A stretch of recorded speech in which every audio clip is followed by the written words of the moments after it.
Okay. In the previous lecture, we discussed about tenses. Hopefully, the sense of tenses is cleared.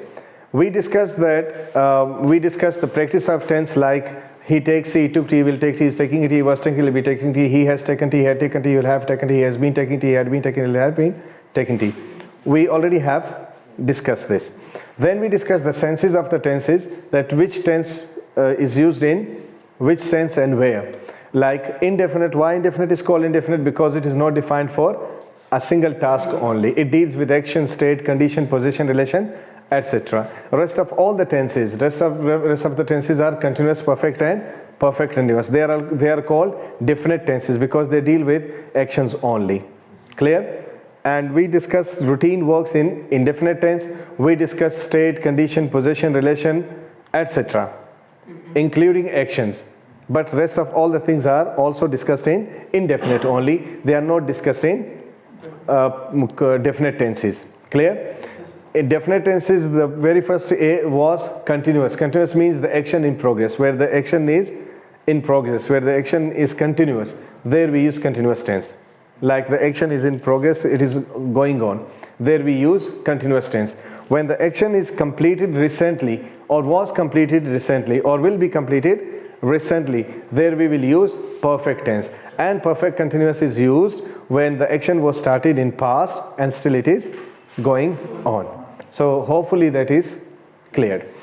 Now our today's topic is voices. Voices means sound. Voices means sound. So there are two types of voices with us. There are two ways to express your sentences, to express your views. Number one is active voice, another is passive voice. For active voice, remember, for the focus of the active voice is always subject. What is the focus of active voice? Subject. Clear? Yes, sir. Or you may say verb. You may say verb. Because there are different sentences where we do not have subject. Clear? Now, remember, the focus of passive voice is always object. It is always object. So remember, we already have discussed object. अब मेरे ख्याल से आप इसको और speed लोगे और आसान हो जाएगा. शुरू से मैं एक जुमला दोहराता रहा हूँ. Where there is effect, there is object. Where there is object, there is passive voice. So rule number one for passive voice, the very first rule number one is object. Where there is object, there is passive voice. If there is no object, there is no passive voice. For example, he goes to school. Is there any object in this sentence? No, sir. No, because we do not have any subject in this sentence, so it can never ever be changed. This sentence can never ever be changed into passive voice. However, he beautifies the school. He beautifies the school. Is there any effect?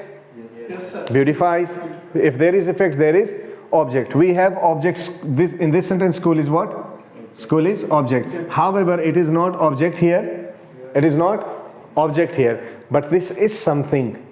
If it is not object, it still is something. This is the complement of verb. We'll discuss what is complement of verb. And you could simply call it adverb of place. Clear? Or it is also called prepositional adverb because we have used a preposition before school and school is the adverb of place. हम पढ़ेंगे बाद में adverbs क्या होते हैं. He beautifies the school. इसमें effect है. तो effect है तो school object है. The first one it could never be changed into passive voice. However, the second one can be changed because इसमें object है. Where there is object, there is passive voice. Clear? Yes, sir. To make a passive voice, पहला जो शर्त है वो क्या है? We must have object in it. Number one. Number two, we always use third form of the verb. Which form is used? Third form of the verb is, we always use third form of the verb in the passive voice. Clear? Yes, sir. And if the subject is available, if the subject, if clause है, ठीक है? If the subject is available, we will use by or with. We will use by or with, or sometimes to even. If there is subject. If the subject is available. If there is no subject, we will not use it. Clear? Is it clear? Yes, sir. Now, let's consider the same sentence. He beautifies the school. Is it clear? Okay, फिर से सुन लो। पहला शर्त object का होना जरूरी है। दूसरा शर्त we always use third form of the verb. तीसरा शर्त वी यूज बाय, विथ और to, depends upon the subject. अगर सब्जेक्ट हो, अगर सब्जेक्ट ना हो फिर हम ये यूज नहीं करेंगे।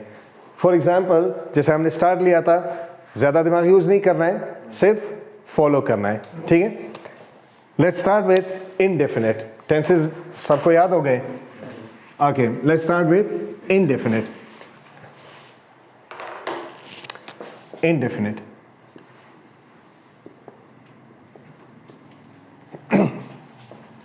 he beautifies the school। फिलहाल जिस फॉर्मूला को फॉलो करें, फिर बाद में अपना जहन लड़ाएंगे। School, the school is beautified by him। Okay, rule number 1, what was rule number 1? Rule number 1, there must be object. We have object, we always use third form of the verb, we always use by or with or to when the subject is available. Clear? Yes, sir. By for the most important rule. Next rule, subjective form, subjective